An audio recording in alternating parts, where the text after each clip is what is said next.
I've always felt like Spotify recycles the same 10 songs within any given genre, and it doesn't take long for it to start repeating itself, and by no means am I alone in noticing this or hating it. So is there an explanation? A bit. It's a mix of payola, human nature, and algorithms. First, Spotify is bribed just like any other mass media entity throughout history. Payola's been a thing, even going back to the 1880s. Music publishers would pay vaudeville performers to include certain songs in order to drive sheet music sales in shops, both of them benefiting from a share of the royalties. And this continued into the radio age, and nobody really batted an eye until the 1950s when rock and roll, the devil's music, figured out it could play the same game and beat mainstream songs simply by outbidding the radio spot. And so parents, in a moral panic with their teenagers rebelling in this new genre, combined with Congress on a little high after exposing the whole game show deception scandal, declared payola illegal in 1960, which of course did nothing and continues to this day. Discovery mode on Spotify, for example, is payola disguised with formal corporate language, allowing you to take a 30% reduction rate in royalties in exchange for a higher likelihood to be featured on their genre-specific made-for-you playlists, which is a buy-in-bulk economic model that only large record labels can afford, really. And it doesn't help that they already have more direct connections to Spotify playlist curators in the first place. And that's only everything above the surface, publicly available information.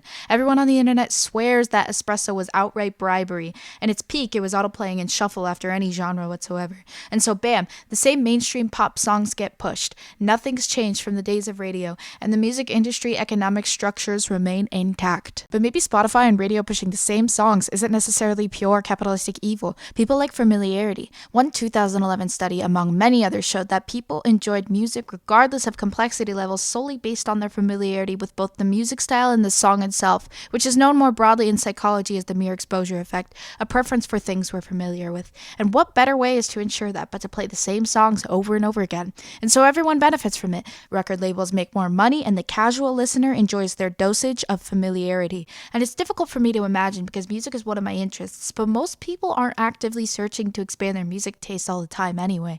They're just going about their day looking for a dopamine hit.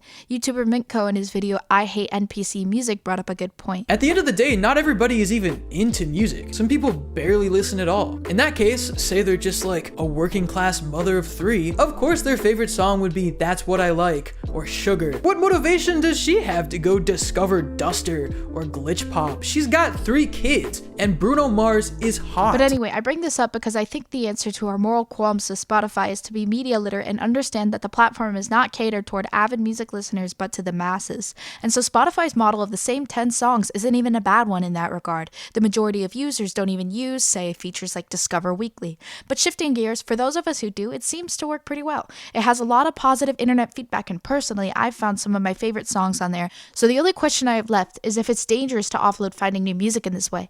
What are the limitations of the algorithm we should be aware of? I mean, there's a lot, but essentially what it boils down to is that it's too conservative. It will only stay within the general realm of what you already enjoy. It's not going to challenge what you like. But that makes sense. Why would you listen to a machine?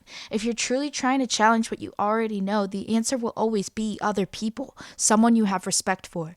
I noticed myself taking my older brother's recommendations much more seriously, for example, and even though Daniel Johnston felt terrible and I physically irked on the first listen, and if Spotify tried to recommend it, I would have undoubtedly skipped it, I gave it a second consideration because I trusted my older brother, and now he's one of my favorite artists of all time. At the end of the day, I think it's easy to demonize Spotify, and most people do, but if you think about it, the problems lie within the limitations of the human brain, computer algorithms, and the economic structure of the music industry itself, not on any singular platform. And the masses don't care either way, let's be honest. But it's in Spotify's best interest that you have the best listening experience possible, so I think we've just got to trust that they're doing their best and they're working on it. And instead of expecting a machine to do all the work, we should continue to challenge and find new music ourselves. Thanks for watching.